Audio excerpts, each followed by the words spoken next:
गुरुग्राम में लोगों का घर का सपना अफोर्डेबल हाउसिंग पूरा कर सकती है। अफोर्डेबल हाउसिंग में कम बजट में बेहतर विकल्प मिलता है, जो कि मध्य वर्गीय परिवार के लिए बेहतर विकल्प माना जा रहा है। अफोर्डेबल में फ्लैट लेते वक्त कई बातों का ध्यान रखना भी जरूरी है। कौन सी चीजें जरूरी हैं, देखिए। गुरुग्राम जैसे शहर में हर कोई चाहता है कि उसके सर पर अपनी एक छत हो, लेकिन ये छत कैसे मिलेगी, ये एक बड़ा सवाल है, क्योंकि महंगा शहर है, महंगे फ्लैट है, महंगा आशियाना है।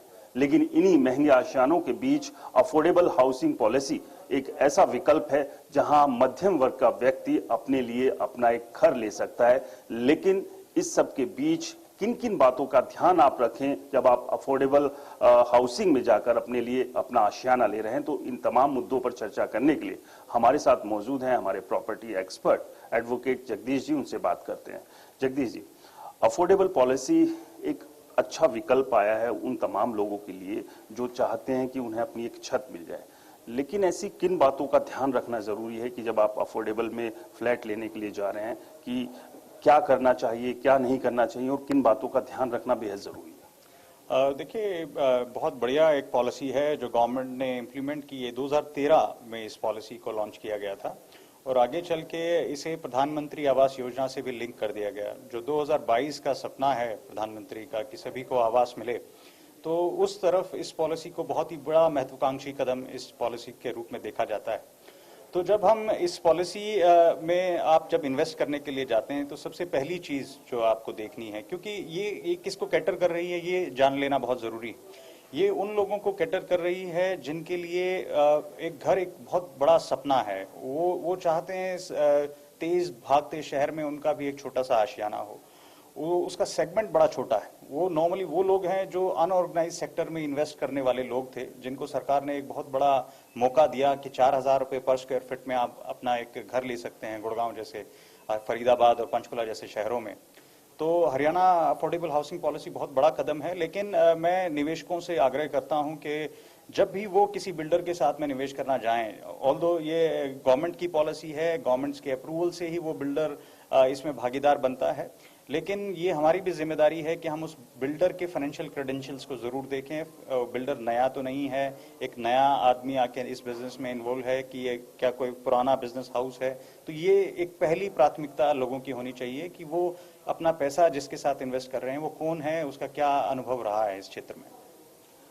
इसके अलावा जो इंस्टॉलमेंट है उसको लेकर भी कब से वो शुरू होंगी और वहां पर भी किन बातों का ध्यान रखना जरूरी है कि जब आप अपनी इंस्टॉलमेंट देना शुरू करते हैं तो वो कब से आप शुरू करें, क्योंकि 5% रजिस्ट्रेशन पे है और 25% जब अलॉटमेंट आपका कंफर्म हो जाता है उसके बाद, और उसके बाद 12% के हिसाब से हर 6 महीने में आपकी बाकी पेमेंट्स जाते हैं पेमेंट्स करने।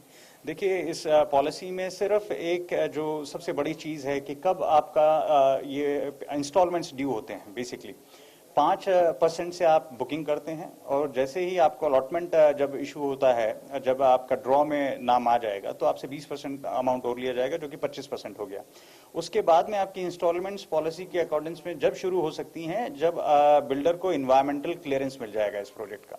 तो जो भी निवेशक हैं वो सबसे पहले, जब भी बिल्डर इसकी फर्स्ट इंस्टॉलमेंट जो आपसे मांगता है, तो सबसे पहले आपका काम है कि आप इन्वायरमेंटल क्लियरेंस का वो डॉक्यूमेंट बिल्डर से जरूर मांगें और उसको बोलें कि जब तक वो नहीं दिखाता है हम ये पेमेंट नहीं करेंगे। तो ये पहली प्राथमिकता होनी चाहिए। और वो उन्हीं लोगों, आप जब तक रेफर नहीं करेंगे पॉलिसी डॉक्यूमेंट्स, तो आपको ये समझ थोड़ी सी मुश्किल रहती है। इसके अलावा एक बेहद अहम हो जाता है, क्योंकि अक्सर जो विवाद देखने को मिल रहा है कि जो प्रोजेक्ट्स जो हैं वो बहुत डिले हो रहे हैं, पोजीशन नहीं उनको टाइम पर मिल पा रहा है। तो अफोर्डेबल में एक टाइम फ्रेम तय किया गया कि इसी टाइम फ्रेम के अंदर प्रोजेक्ट को डिलीवर करना है, लेकिन अगर डिले होता है तो कहां पर जाकर शिकायत करें और कौन सी अथॉरिटी है जो सबसे पहले जो है इस शिकायत को टेकअप करेगी? देखिए, अफोर्डेबल हाउसिंग पॉलिसी गवर्नमेंट की पॉलिसी है। टेसिटली गवर्नमेंट के विभाग इसमें इन्वॉल्व हैं। डीटीसीपी का ये जुडिक्शन बनता है। तो आप पॉलिसी में इन्वेस्ट करने के बाद में निश्चिंत ना हो जाएं कि भाई 4 साल में मुझे आशियाना मिल ही जाएगा। देखिए, हर आदमी का खुद भी एक कर्तव्य है कि आपने जहां इन्वेस्ट किया है, आप बीच बीच में या किसी भी, जब भी आपको समय मिले, अपने उस प्रोग्रेस को भी देखें। आपने फर्स्ट इंस्टॉलमेंट मान लीजिए आपने पे कर दी है, जब इन्वायरमेंटल क्लियरेंस आ गया है, तो आपको मालूम है कि आज के दिन में मेरा 32% पैसा इसमें जा चुका है। तो उस पैसे का जो रिजल्ट, उस पैसे से जो कंस्ट्रक्शन होना चाहिए, वो आपको इस चीज को समझ रखनी चाहिए कि भाई अगर मेरा 1 साल बीत गया है तो कुछ तो वहां पे शुरू हो गया होना चाहिए।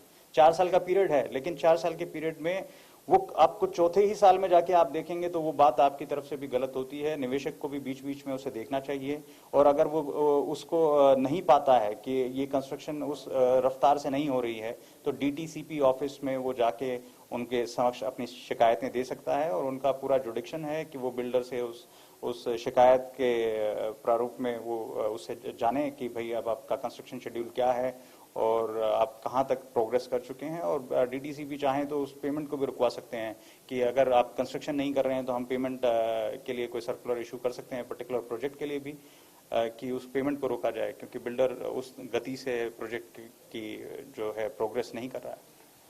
इसके अलावा एक जो खामी कहें कि जो मुश्किल विकल्प को बन सकती है अफोर्डेबल में, वो है पार्किंग की। सिर्फ अभी तक जो प्रोजेक्ट थे उसमें 2 व्हीलर पार्किंग का ही एक ऑप्शन दिया गया था, लेकिन अब उसमें कुछ बदलाव किए गए हैं कि अब 4 व्हीलर के लिए भी एक ऑप्शन दिया गया है।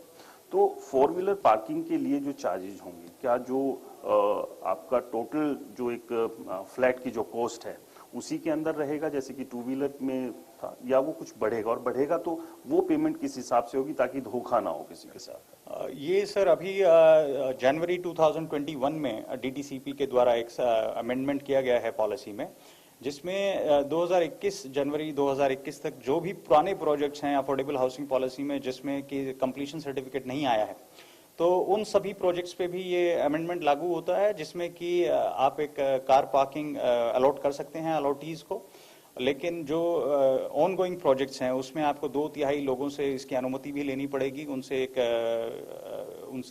आपको लेटर भेज के उन्हें इन्फॉर्म करना पड़ेगा कि हम इस प्रकार से पार्किंग अलॉट करना चाहते हैं। और पार्किंग की जो कीमत है वो डिसाइडेड की गई है कि जो फ्लैट की कीमत है उसका केवल 5%, उसके 5% तक ही बिल्डर आपसे वो पैसा ले सकता है पार्किंग के 4 व्हीलर पार्किंग के लिए। 2 व्हीलर पार्किंग फ्री रहेगी जैसा कि पॉलिसी में पहले बताया गया था, और 5% से ज्यादा जो भी कुछ अगर वो आपसे डिमांड कर रहा है तो वो गलत है। तो अफोर्डेबल में अगर आप अपने लिए एक आशियाना ढूंढ रहे हैं और वहां पर अगर आप फ्लैट लेने के लिए जा रहे हैं, तो तमाम इन बातों का ध्यान रखना बेहद जरूरी है, ताकि जो आपकी पूंजी है वो भी सुरक्षित रहे और आपको समय पर आपका आशियाना भी मिल जाए। कैमरामैन गीतम के साथ राज वर्मा, इंडिया न्यूज, गुरुग्राम।